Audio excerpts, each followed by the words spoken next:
Hi, my name is Robert Clewis, and I'm professor of philosophy at Gwynedd Mercy University in the greater Philadelphia area in Pennsylvania, USA. I'd like to talk to you about the 18th century Prussian philosopher Immanuel Kant and his thoughts on humor. That's right. As it turns out, Kant put a few jokes right in the middle of one of his major works, The Critique of the Power of Judgment, also known as a third critique, a work of what he called transcendental philosophy. In my book, Kant's Humorous Writings, an Illustrated Guide, I collected and commented on about 20 of these jokes and 10 witty anecdotes, which he often used to make a deeper philosophical point. Many other jokes come from his university lectures, especially his lectures on anthropology, which he gave over about 2 decades, starting in the 1770s. No.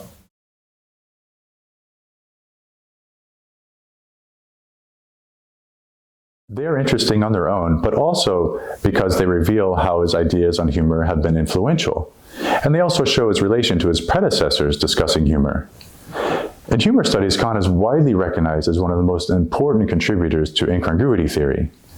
And this is the idea that when we find something humorous, it's because we are responding to an incongruity or contrast between our expectations and what we actually perceive or find before us. Many, even most, humorous content involves incongruities that, in the right conditions, are judged to be humorous, like puns, wordplays, unintended mistakes, humorous misprints, and even more traditional jokes with a punchline. Kant's jokes, or his attempts at jokes, also show what he considered amusing. To come up with his ideas about humor, he took from writers such as Samuel Butler, Jonathan Swift, Lawrence Sterne, Edward Young, and Voltaire. The sayings and jokes are not only interesting on their own, they also contribute to a deeper understanding of Kant as a writer, a philosopher, indeed a philosopher of humor, as well as a teacher at the Albertina University of Königsberg in present-day Kaliningrad, Russia. Like Moses Mendelssohn and Francis Hutcheson, Kant was an incongruity theorist. But unlike them, he added his own spin to it, putting it in terms of his theory of free mental play between the imagination and understanding. In addition, he combined incongruity theory with other theories that were around at the time, superiority theory and release theory. Superiority theory holds that we find something humorous because we feel superior to, or elevated above, the object or butt of the humor. Release theory maintains that when we feel comic amusement or laugh at humor, it's pleasant because it releases built-up psychological tension. In my book, I explain this further, and I also ask 3 main questions about his theory of humor.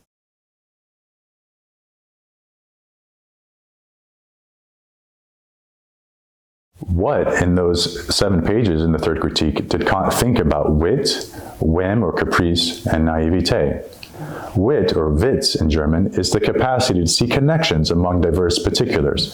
So sometimes seeing those connections leads to incongruities or creates contrasts, which we sometimes find humorous. Whim, or caprice, Laune in German, it's a kind of gift. It's like a gift for being in a mood or having a humorous perspective, like when a comedian is able to tell a story, even one about a painful event, in a funny way.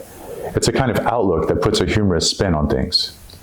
Naivete is another 18th century concept. It refers to a natural innocence that can sometimes be funny, like when a child says something that's brutally honest. It exposes the artifice in adult human behavior. The next question I ask is, could there be a judgment of humor on analogy with a judgment of beauty or a judgment of the sublime? Now, technically, Kant does not say that there is a judgment of humor. But if we expand his account and suppose that there is one, like when we say, that's funny, it would be analogous to judgments of the sublime and the beautiful. But it wouldn't be identical or the same as these. And finally, how would his influential ethical theory be applied to humor? I characterize his account as soft ethicism. Ethicism means that his ethical principle, expressed in what he calls the categorical imperative, is overriding. It acts as a constraint on all action and speech acts, including joking. Soft means that there is some leeway or latitude we have when joking, especially with friends. He holds that we should not be held responsible for what one says in jest. For example, at a dinner party, since it takes place in the play frame, or what he calls the play space, the Spielraum.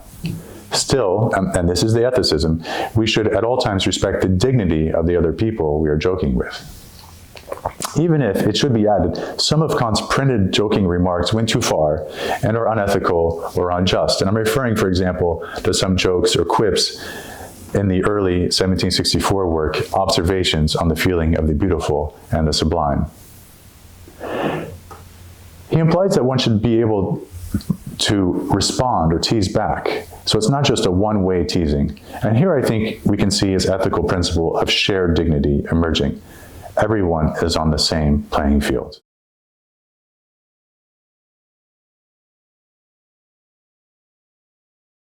His aesthetic theory is based on the notion of a free harmonious play of the faculties of imagination and understanding. That is, the capacity for images and image making, and our faculty of concepts or concept formation. In another book, The Origins of Kant's Aesthetics, I looked at the development of his aesthetic theory. I found that once he had a theory of the harmonious free play of the faculties in place, he could then apply it to his thoughts on humor. And this gives us, I think, more reason to see his thoughts on humor as part of his wider aesthetic theory. In fact, in his anthropology lectures, he often discusses humor right alongside music, genius, free play, disinterestedness or being unbiased, and imagination.